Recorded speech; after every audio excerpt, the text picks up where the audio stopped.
10월 23일 새벽 예배를 하나님께 드리겠습니다. 오늘 우리에게 주신 하나님의 말씀 열왕기상 20장 13절에서 21절의 말씀입니다. 한 선지자가 이스라엘 아합 왕에게 나아가서 이르되 여호와의 말씀이 내가 이 큰 무리를 보느냐 내가 오늘 그들을 내 손에 넘기리니 너는 내가 여호와인 줄 알리라 하셨나이다. 아합이 이르되 누구를 통하여 그렇게 하시리이까? 대답하되 여호와의 말씀이 각 지방 고관의 청년들로 하리라 하셨나이다.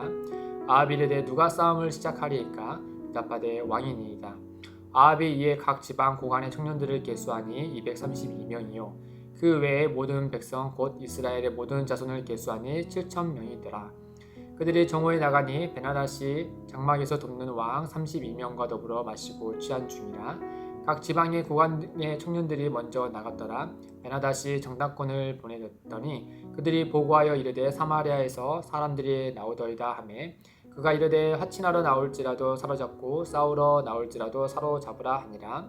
각 지방 고관의 청년들과 그들을 따르는 군대가 성읍에 나가서 각각 적군을 쳐 죽임에 아람 사람이 도망하는지라. 이스라엘의 조천이 아람 왕 베나다시 말을 타고 마병과 더불어 도망하여 피하니라. 이스라엘 왕이 나가서 말과 병거를 치고 또 아람 사람을 쳐서 크게 이겼더라. 아멘. 아람의 베나닷 왕은 이제 대규모의 군대를 이끌고 이스라엘, 북이스라엘 아합을 공격해 들어오죠. 이 아합은 베나닷의 요구를 들어주므로 이 전쟁을 피하고 싶었으나 결국에는 실패하고 말았습니다. 이 아합은 아람과의 전쟁을 했을 시 승리를 장담할 수 없었을 뿐 아니라 이 전쟁을 하더라도 그 전쟁터가 바로 이제 자국이다 보니까 결국에는 그 피해는 고스란히 이스라엘 복이 되기 때문에 어떻게든 이 전쟁을 피하고 싶었습니다. 그러나 그에게 이 피할 길이 보이지 않았고 그 능력도 있지 못했죠.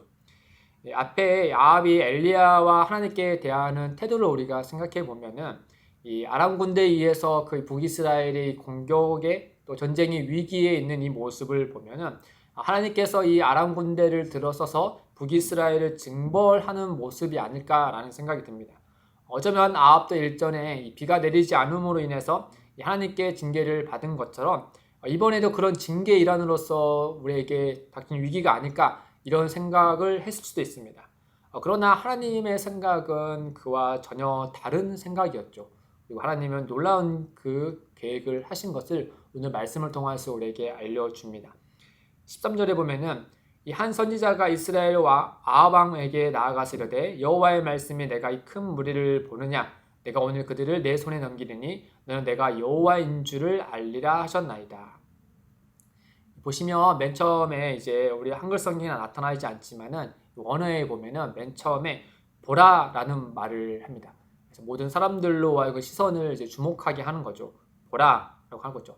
정말 이러지도 저러지도 못하는 위기 상황에 놓인 그 아합 왕과 이스라엘을 향하여서 보라라고 외친 것이죠.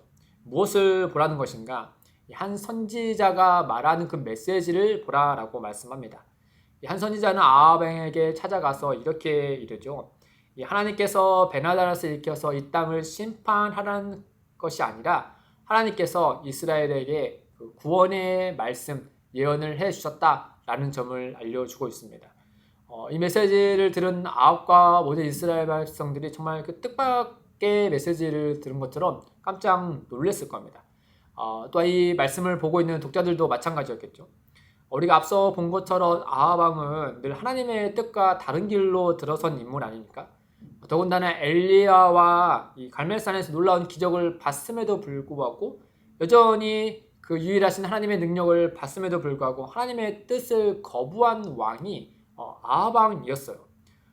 그러나 하나님께서 그 아합 왕에게 이 징계의 메시지와 심판의 메시지를 전하는 것이 아니라 너무나 뜻밖의 보라 하나님께서 구원하심을 보라라는 이 구원의 메시지를 전해준 겁니다.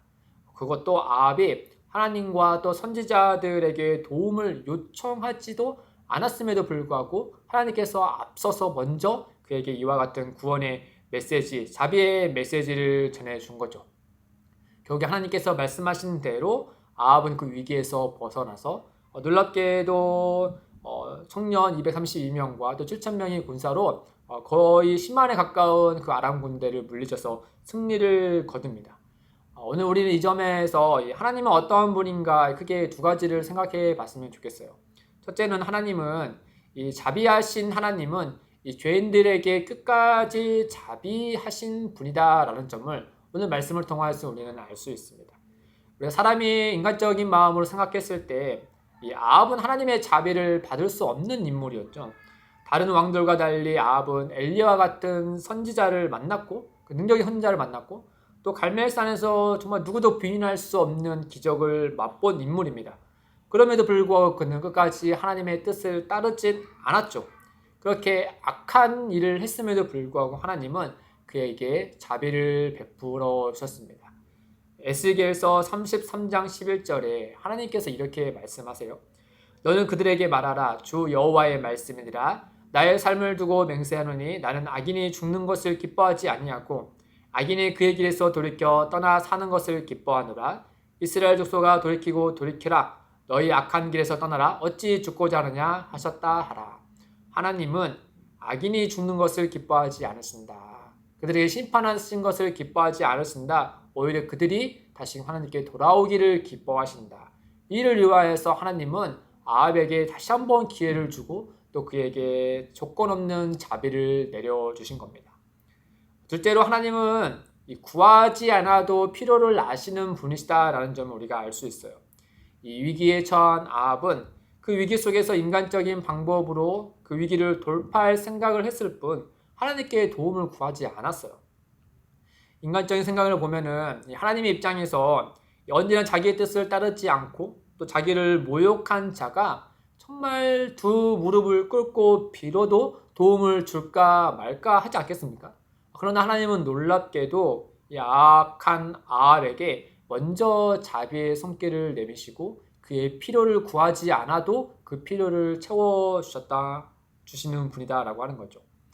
사랑하는 성도 여러분, 하물며 악한 왕 아합에게도 하나님께서 이 조건 없이 자비를 베푸시고 또 그가 구하지 않아도 그의 필요를 너무나도 적절히 내리셔서 구원의 손길을 내미셨는데 하물며 하나님의 자녀인 우리에게는 어떻게 행하시겠습니까?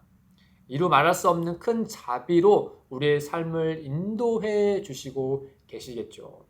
이 아합이 하나님의 크신 자비의 손길을 통해 여호와 하나님이 어떠한 분인지 그가 다시 한번 경험함을 통하여서 알아 했던 것처럼 우리도 마찬가지입니다. 우리도 우리의 삶 가운데 언제나 자비로 사랑으로 역사하신 그 하나님을 깊이 경험하여서 하나님을 알아가야 되겠죠.